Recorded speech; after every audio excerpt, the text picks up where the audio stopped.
खेड नगर परिषदच्या आज या सभेला उपस्थित महाराष्ट्राचे राज्यमंत्री सन्माननीय योगीदादा कदम, भारतीय जनता पक्षाचे नेते वैभवजी खेडेकर, अण्णा कदम, वहिनी, जिल्हाध्यक्ष, बाकी सर्व नगरसेवक नगरसेविका, सर्वांची नावे घेत नाही, सन्माननीय व्यासपीठ,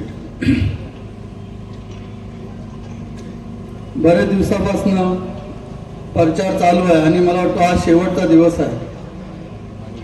बरेच वैभवजीने आता उल्लेख केला 15 वर्षापासून नगर परिषद त्यांच्याकडे आहे. पण वैभवजी, तुम्ही काळजी करू नका. जरी तुमचे 3 उमेदवार असले तरी येत्या 5 वर्षात तुम्हाला कधीच असं वाटणार नाही का नगर परिषद तुमच्याकडे नाही. दादा नक्कीच तुम्हाला सांभाळून घेतील, बाई तुम्हाला सांभाळून घेतील. एकमेव एक घरोबा आणि अतिशय चांगले संबंध राहून ही नगरपंचायत चालेल आणि तुमचा मार्गदर्शन असेलच. दादा सध्या बिझी आहे, पूर्ण महाराष्ट्राचा दौरा करताय, तेव्हा जरी तुमच्या पक्षाचे उमेदवार कमी असले तरी तुमच्यासारखं नेतृत्व आणि तुमचं मार्गदर्शन हे खेळ करणारा लाभणारच आहे आणि तुमच्या याच्या खाली आपण नगर परिषदेत चांगल्या पद्धतीने चालेलच. तेवढा उलटा दादाचा भार कमी होईल. जेव्हा तुम्ही बोलत तौसिफ माझा आहे व आरिफ माझा आहे, बहुतेकचे उमेदवार तुमचेच आहेत. दादा, ही तक्रार माझी पण आहे. ते उमेदवार तुम्ही घेतलेत, मलाही घेतलेत, त्यांना का ठेवली हा प्रश्न आज असता काय? आणि वैभवजीने प्रामाणिकपणे खूप प्रयत्न केले. ठीक आहे, पण तुम्ही पण असो कुठे असो युतीतच आहे. डाल काय वाटीचा ताटात ताटीचा वाटात तसंच आहे. वहिनी, तुम्ही माझ्या पक्षाबरोबर झाला तेव्हा तुम्ही बोललो मला तुझ्यामुळे खूप खाली फिरायला वाटलं. मग मी तुम्हाला काय बोललो, वहिनी तुमचं जेवढं वजन कमी झालं आहे तेवढं भविष्य कालामध्ये प्रत्येक वर्षी तुमचं 2-5 किलो वजन वाढेल. आणि मला आज बघून तुम्हाला वाटतं का तेव्हा सतत वजन वाढचं काम चालू आहे. आता तुम्हाला पण आराम आहे दादा, तुम्हाला पण आराम आहे. मी राज्याचा राज्यमंत्री आणि आता एवढं सर्व एक माफिया संजयराव बरोबर आहेत, तरी ते स्वतः मतदार यादी छानत बसले होते. मी बोला दादा काय करताय? बोला काय, अहो एन्जॉय करा. बोला दादा एन्जॉय करा. एवढी मोठी कार्यकर्त्यांची फली आहे, एवढे लोक तुमच्या बरोबर आहेत, सर्व तुमच्या मनासारखं होतं. काय बोला एन्जॉय करा. तुम्ही कामं करता, हे छोटे मोठे आम्ही आहोत कार्यकर्ते सर्व करूच. पण एक गोष्ट अतिशय सिरियसपणे मी तुम्हाला सांगतोय, जेवढे नगरसेवक दादा तुम्ही दिलेत ते जेवढे पुरुष नगरसेवक आहेत त्यांच्याबरोबर जे महिला नगरसेवक आहेत, तुम्ही जेव्हा मतदान होईल सर्वांना माहिती आहे सर्व नगरसेवक आपले निवडून येणार आहे, नगराध्यक्षही आपली निवडून येणार आहे. पण माझी तुम्हाला विनंती आहे दादा, जेवढे नगरसेवक जेवढा रिझल्ट लागेल त्याच्यानंतर तुम्ही डाटा तपासा. जेवढी मतं, एक एक्झाम्पल देतोय, तौसिफला जेवढी मतं पडली आहेत तेवढी मतं हिला पडायला पाहिजेत, तिच्याबरोबर जी महिला आहे, आणि तेवढीच मतं नगराध्यक्षाला पण पडायला पाहिजे. तर तो उमेदवार खरा आपल्या परीक्षेत पास झाला.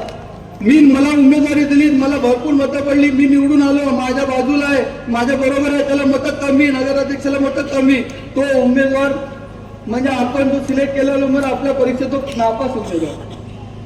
प्रत्येक रिझल्ट मध्ये प्रत्येक वार्ड मध्ये ज्या नगरसेवकाला मतं पडतील पुरुष तेवढीच मतं महिलाला पडायला पाहिजे, तेवढीच मतं नगराध्यक्षाला पडायला पाहिजे. सर्व नगरसेवकांनी आणि सर्व नगरसेविका कुठल्या वार्डमध्ये समजा नगराध्यक्ष मॅडम स्वतः स्ट्रॉंग आहे तर त्यांची जबाबदारी आहे की बाकीचे 2 सदस्य आहेत त्यांना पण तेवढीच मतं पडायला पाहिजे. मला माझ्यापुरता असं बघून चालणार नाही. कारण नगरपंचायत जर आपला नगरसेवक आपण देतो तो आपल्या मनासारखं जर काम करायला त्यांनी पाहिजे तर त्याला पूर्ण बॉडी लागते, नगराध्यक्ष लागतो. सर्व नगरसेवक निवडून आले आणि नगराध्यक्ष दुसऱ्या पक्षाचा, तर तसं होत नाही. जर आपल्या मनासारखं आपल्याला काम करायचं असेल आणि पूर्ण बॉडी आणि नगराध्यक्ष आपला असेल तर प्रशासनावर तेवढा दाब होतो आणि ती काम करायला मजा येते. तेव्हा सर्व नगरसेवकांना माझी विनंती आहे आणि दादा तुम्हालाही विनंती आहे, हा तुम्ही बायोडेटा यांची CV नंतर इलेक्शन झाल्यानंतर त्यांना पडलेली मतं आणि नगराध्यक्षाला पडली मतं याचा समान जुळला पाहिजे. पुन्हा आपल्याकडे उमेदवारी मागताना तो रेफरन्स तुम्ही डोळ्यासमोर ठेवा. एखादा उमेदवार किती लीडने आला त्याच्यापेक्षा महत्व त्याच्या बरोबर जी महिला उमेदवार आहे आणि त्याच्याबरोबर नगराध्यक्षाला त्यांनी मतं किती आपल्याला आणून दिली नाही, हा टॅली जर त्यांनी केला तर तो म्हणजे खरोखर ते जबाबदार हे आहे. आपण पण इलेक्शन लढतो, आपण तर माझं मत आहे असं, जो आपण काम करतो तर प्रामाणिकपणे काम करतो. गेल्या टायमाला दापोलीच्या इलेक्शन मध्ये दादा मी स्वतः उमेदवार होतो. 16 मतं अशी होती जी माझ्या वार्डात पण होती आणि बाजूमध्ये प्रकाश आणि संतोषच्या वार्डामध्ये पण 30 होती. म्हणजे माझ्या पत्नीची, माझ्या भावाची, माझ्या सगळ्या मुलग्याची, ही घरातली मतं 16 माझ्याकडे पण होती आणि त्याच्याकडे पण होती. पण मी ती 16 ते 16 दोन्ही उमेदवारांना खात्री करून घ्या, मी मला एक पण मत त्याच्यातला घेतला नाही. मी 16 मतं ती त्या वार्डात टाकून घेतली, कारण तो उमेदवार कमजोर होता, त्याला कुठं दगापटका होता नाही. तर नगरसेवक आणि जो पुरुष नगरसेवक त्यांनी हे म्हणजे वहिनी तुम्ही तरी स्ट्रॉंग आहात, तुम्हाला जेवढी मतं पडतील तेवढी मतं आमच्या उमेदवाराला पडायला पाहिजे, आमच्या पप्पूला, नाही तर जबाबदारी तुमची आहे. आलं लक्षात. मी पुरुष बोलतोय तर एखादी महिला तसं असं जर करेल तर सर्व बॉडी, सर्व प्रशासन, मग आमदार आपलं आहे, खासदार आपलं आहे, सत्ता आपली आहे, सर्व मनासारखं होईल. आणि बरेच वर्षानंतर दादा तुमचं स्वप्न आहे, खेळ तुमच्या हातात नव्हता, आता सर्व तुमच्या हातात आहे. खेळ काय महाराष्ट्र तुमच्या हातात आहे. माझी तुम्हाला परत शुभेच्छा. तुम्ही रिलॅक्स राहा. सर्व आपण एक मनातनी होईल आणि मताने येईल आणि सर्व खेळचा खरोखर विकास करायचा असेलच. परत तुम्हाला सांगतो, ज्यांच्या डोक्याला असं आहे का नगरसेवक बा हरीफ पुरता आपण मतदान केला, पुढे मतदान केलं नाही, तर त्याला काही अर्थ नाही. सर्व नगरसेवक आपले निवडून आले आणि आपला नगर अध्यक्ष नसेल तर त्या सत्तेला काही उपयोग नाही. प्रत्येक काम तुमच्या मनाविरुद्धच होईल आणि तो नगरसेवक काही कामाचच नसणार आहे. आपल्याला हे संघर्ष नको, कार्यकर्त्यांना संघर्ष नको, म्हणून आम्ही सर्वांनी एक माफी हा निर्णय घेतला की एक माफी जो दापोलीच्या या मतदारसंघाच्या जनतेने ज्यांना नेतृत्व ज्यांच्या ताब्यात दिला त्याला आम्ही सर्वांनी स्वीकार केला. सर्वांनी मान्य केलं की आपण ह्या तालुक्याचं नेतृत्व दादाच्या हातात देऊ. त्या सर्वांच्या कौलला आम्ही पण साथ दिली. इव्हन संजयराव भाऊनी पण हे विचार केला की ठीक आहे, जनताने दादाच्या हातात नेतृत्व दिलं, आपण पण ते नेतृत्व मान्य करायचं. मग ते नेतृत्व आपण मान्य करत असताना मग प्रत्येक उमेदवार कोणालाही तुम्ही मत द्या तो दादालाच मत आहे. जो उमेदवार आपण निवडून देतो तो दादाचाच उमेदवार. कोणालाही तुम्ही मत द्या तो दादालाच मत होईल.